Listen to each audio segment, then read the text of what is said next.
It's the season for doing good, but why we do it is just as important as the results.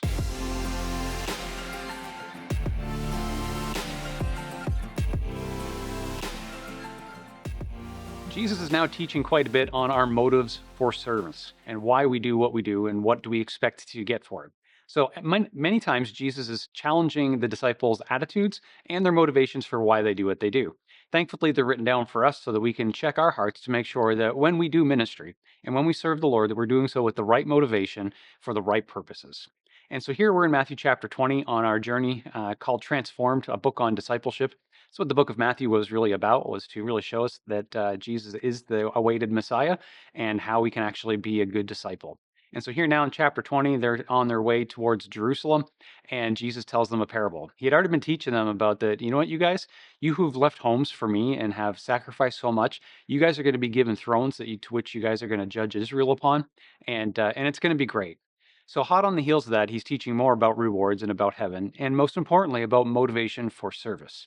This next parable that he teaches on is not a parable on salvation, on how to be saved. We cannot earn our salvation. It is a free gift that we just simply receive, and then based upon the gratitude to which salvation has been given to us, then we then serve the Lord with all of our heart, with all of our mind, with all of our soul.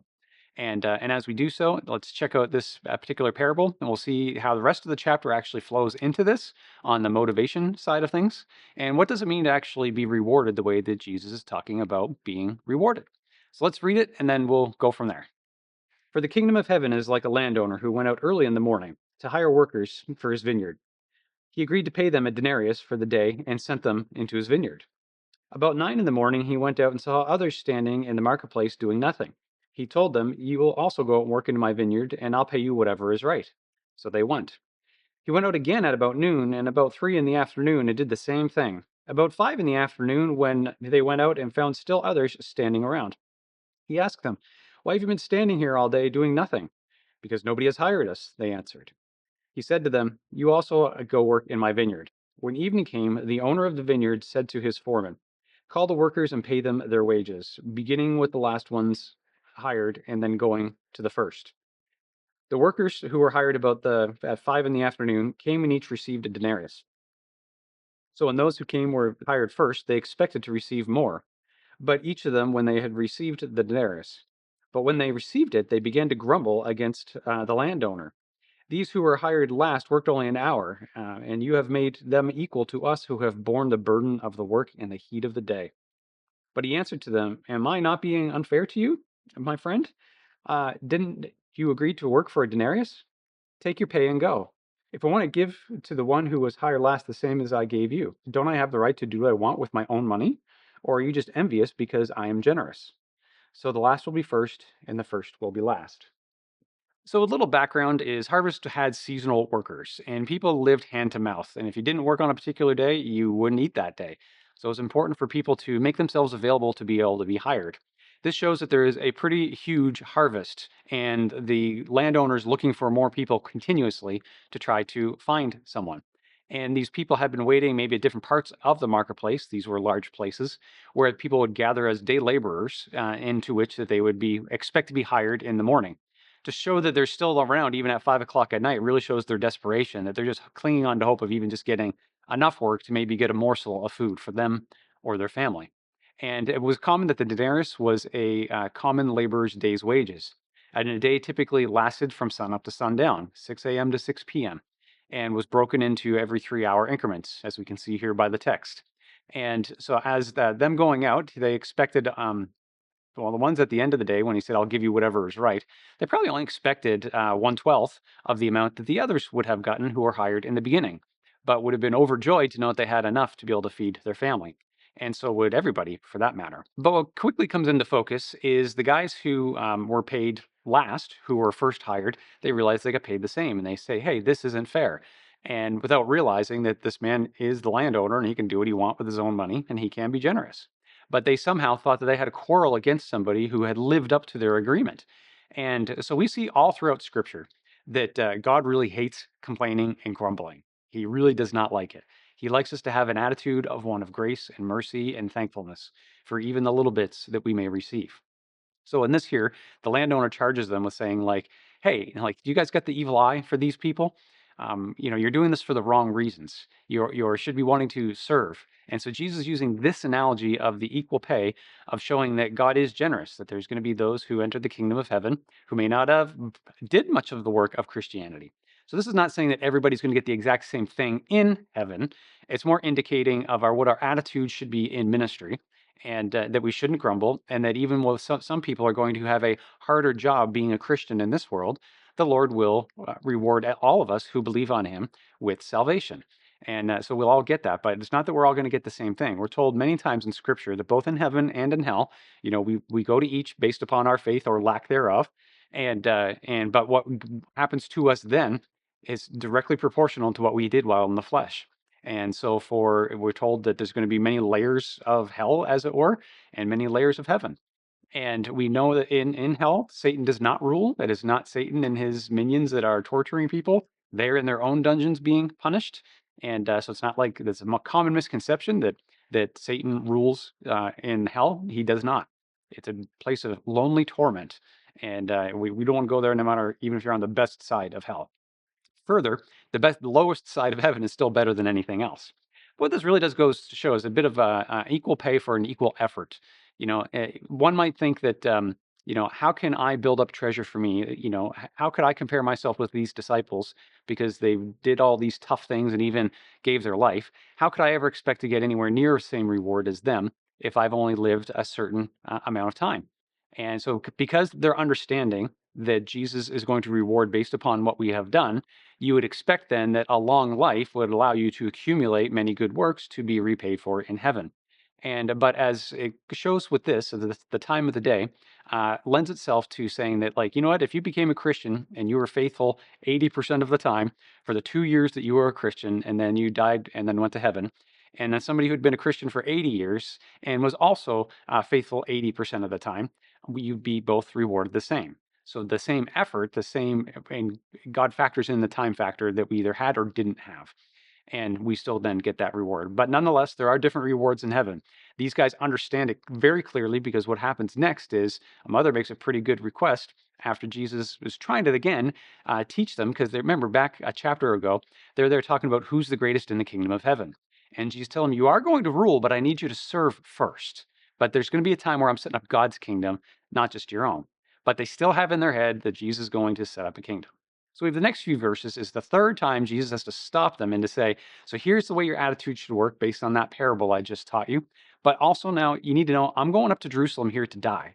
And you guys need to be prepared for that because the way you're going in, you're not ready. And so let's read that and continue on. Jesus was going up to Jerusalem. On the way, he took the 12 aside and he said to them, we're going up to Jerusalem, and the Son of Man will be delivered over to the chief priests and the teachers of the law.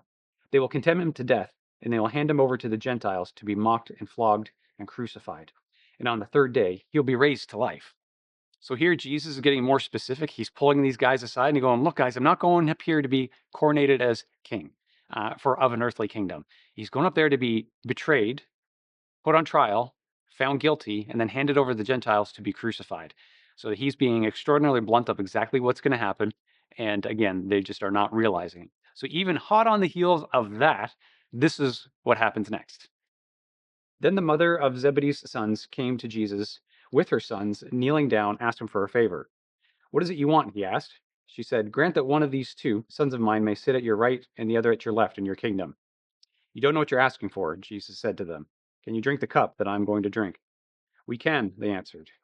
Jesus said to them, you will indeed drink from my cup, but to sit at my right and my left is not for me to grant. These places belong to those whom they have been prepared for by my Father. When the 10 heard about this, they were indignant with the two brothers. Jesus called them together and he said, you know that the rulers of the Gentiles lord it over them, and their high officials exercise authority over them. Not with you. Instead, whoever wants to be great amongst you must be the servant, and whoever wants to be the first must be your slave, just as the Son of Man did not come to be served, but to serve, and to give up his life as a ransom for many. So we've learned elsewhere in Scripture that this lady, Salome, is Jesus' aunt on his mother's side. Mary and Salome were sisters. And so that would make John and James his cousins on his mother's side. And so Salome was here. This seems quite a selfish request, but she's also one who tended Jesus at his crucifixion and was one of the first to see the empty tomb. And but still misguided, thinking this kingdom was going to happen. And clearly, besides Peter, these two are really the big things. So she's probably taken this, taking her kinship for granted, and then trying to see like, okay, in your kingdom, can these be the top, highest two officials, which is what the right and the left means. Just to give an indication of that, Jewish historian Josephus quotes that King Saul, from way back 1,000 years previous to Christ, would put his son on his right side as the prince ruling, and then his general on the left when he was sitting on his throne. So this was understood as this is going to be a real kingdom. These guys think that by being the co with Jesus, that somehow that they're going to be these really important officials. Much like when we look at world events, when a country collapses and an insurgency takes over, there's usually a commander who has overtaken the whole thing. But then whoever was loyal to him ends up getting the plum positions thereafter. And this is very much a revolution of what these guys think is going to happen. And I think they've got the crowds of support, they've got the political support, they've got the people. This is going to happen. And Jesus telling them, you don't even know what you're asking for because you are so mistaken about what's about to happen. And on top of that, I can't even give those positions because they're chosen already before God. So they are recognizing that Jesus is setting up a kingdom. They're recognizing that he is rewarding people differently. And so now they're trying to state their case. And the others are grumbling against them. Not necessarily likely because they asked for the position, but likely because it was at their kin and they're maybe using that as an advantage because it was common for people to in the ancient days to try to get from being a servant into being a leader at all costs. I mean, people hated being servants, and so the idea of trying to ask for favor to get official positions was just common. And so the others were actually trying to do it too. They didn't ask Jesus directly, though. They were going amongst themselves. So these two, this mom, she really hit it out there and was just like, I want these two to be it. And then he says something that's really interesting, and which is in reference to the placement. Can you drink the cup that I'm going to drink? Meaning, can you handle the road that I'm about to walk down and the nails that are going to go through my hands? Can you handle what comes along with being the greatest in the kingdom of heaven, which usually means becoming a very low position in this world, beaten, killed? And guess what? They were. James was one of the first martyrs in the New Testament, and his brother John was the last one. And wrote the book of Revelation, was exiled, was tortured before, and put on an island just to rot away and die. And they did pay the price. And he did tell them, you will drink from the same cup that I'm going to drink from, but I can't give you these seats. The Father's got that one figured out. And so these disciples might have been thinking more along the times of like King David when he took on Jerusalem for the first time, that David had his mighty men that were with him. And those understood that if you were to, take a risk for God militarily or elsewise, that it could be a real act of bravery to which God would then endorse. So James and John probably thinking along the lines of even like King David himself, who was just a subservient of the king, and he went out and defeated the giant and rose to prominence really quickly. And so they'd be thinking of all these stories that they knew from the Old Testament, well, their only Bible at the time, and thinking this was going to happen again in their day, and that they were going to be one of the heroes that would go down as taking over Israel. Well, they took the gospel out quite powerfully, and they are heroes. But they became heroes in a very different way because they understood what Jesus' teaching was. It took them a little while, but they got it. And he said, the people in this world love position and the rulers love to lord it over you. He was not so for you. So Jesus is saying here a very important leadership rule. Christian leadership is not about elevating oneself over somebody else. It is about using your strengths to help elevate somebody else and to help somebody else who needs that help. This is why we say that like pastors and elders and other ministry leaders in the church are called trainers. We're supposed to train people for works of service. We're supposed to help people to take the gospel one step further than we did, and to think of other people's well-being along the way, not just our own. In a sense, it's to give a shoulder to let somebody to raise higher than it is to use somebody else to climb upon so that you may have a pedestal. Jesus wants us to be thinking, having the right motivation of service, of not so that we can gain position, although you do gain respect when you live a godly life, but that's not the motivation for doing it. We love the Lord, and He has saved us. And so we are just going to throw down everything and worship Him. And then let Him worry about the rewards and let Him worry about what our position will be here on the earth. And we just try to be faithful while we're here. Our motives matter. So many times people think that it doesn't matter how I do something as long as I get the end goal that it's right. But for Christians, the end goal is just as important as the way that we do things. And so let us make sure that even when we might think we're right in a conflict, or if something comes up and different ministry ideas abound, let's not get arrogant. Let's not try to force our way. Let us try to be the servant of all and allow the Lord to lead in this life. And finally, in this section here, we learn that Jesus is actually spelling out that he is doing this for a ransom for many, that he's going to be crucified. This is the first time he mentions that. It's not the first time he says that he's going to die, but he's now identifying that he is the suffering servant in Isaiah. That this is the time that it's come up in the book of Matthew where he says it's going to be for the sins of many. And this is where Jesus is going to let us free. It's the same sort of terminology as if somebody were to pay to buy somebody out of slavery and then to set them free. This is what Jesus did for us. He purchased our freedom from the slavery to sin and allowed us to be in his kingdom and to be his servants. How could we not want to serve with the right motives a God like that? And further to score home the points that he is the Messiah, he does a messianic healing. And so let's read these last few verses of Jesus healing the blind. As Jesus and his disciples were leaving Jericho, a large crowd followed him. Two blind men were sitting on the roadside, and when they heard Jesus was going by, they shouted, "Lord, Son of David, have mercy on us." The crowd rebuked them and told them to be quiet, but they shouted all the louder, "Lord, Son of David, have mercy on us." Jesus stopped and he called them. "What do you want me to do for you?" he asked. "We want our sight." Jesus had compassion on them and he touched their eyes. Immediately they received their sight and they followed him. So Jesus is making the ascent from the Jordan Valley up 3,000 feet and 15 miles to Jerusalem.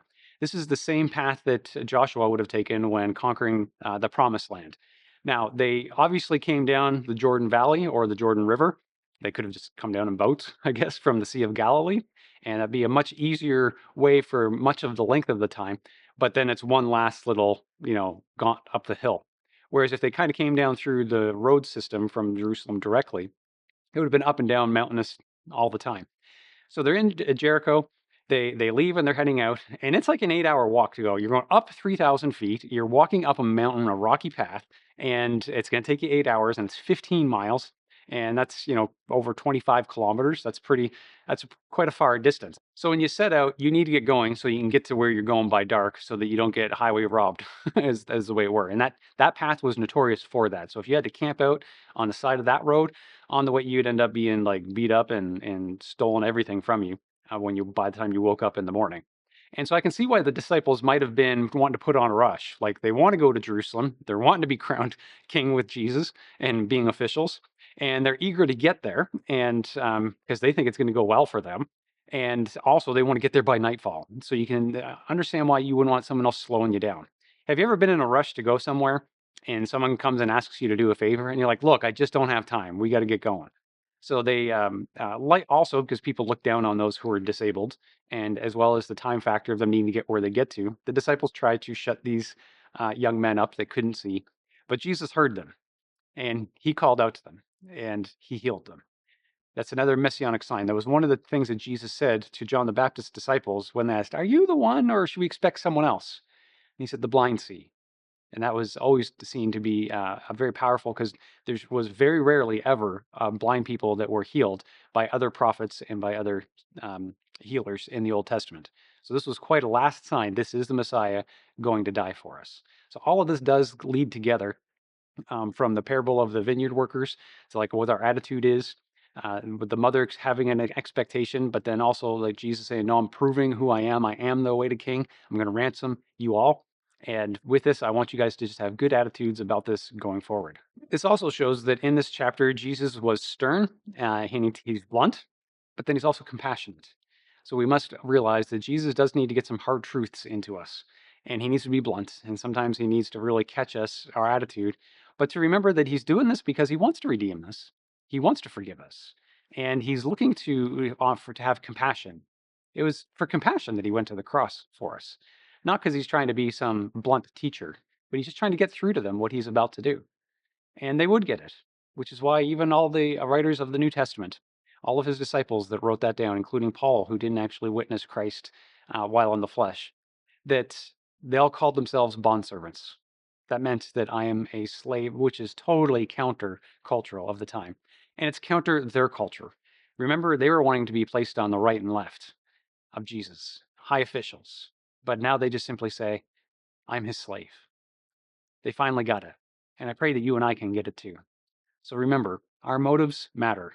Let us not just do great ministry and serving our city, but let's do so in the best way possible. Thank you for coming to church with me today. God bless you. Have a great day. Let's do something together. Life is better in community. So let me encourage you to reach out to us via the Connect card that you'll see in the description at the bottom of this video. That's your opportunity to just say hi. Let us know you're watching. Let us know how we can be praying for you. Or maybe you have some questions about faith, about our church, or about life in general. We're here to help you, and we're happy to do so. I'd also like to thank those who are faithfully giving. I can't express my thanks enough. We're able to continue ministry in our community and abroad so wonderfully because of your faithfulness of giving the Lord's tithes and your offerings. So to go above and beyond his tithes is just incredible. And so for those of you who want to come and visit us, please know that our service is a gift to you. We never ask for anything from our guests. As a Christian, it is my act of worship to give to the Lord. And each one of us Christians believe that. So if you want to come check us out, there's no pressure. Just come on over. If you did want to give, we have simple ways. Give at regalchurch.com for your e-transfer, no password required. You can drop it in the offering plate on Sundays, or you can drop to the office through the week. Just pop in, say hello, and let us know who you are, and we'd be happy to chat with you. We can also set up automatic deposit. We'll just send you the simple form, and you fill it out and send it back, and it's good to go. So thanks for your time, and God bless you. Thank you.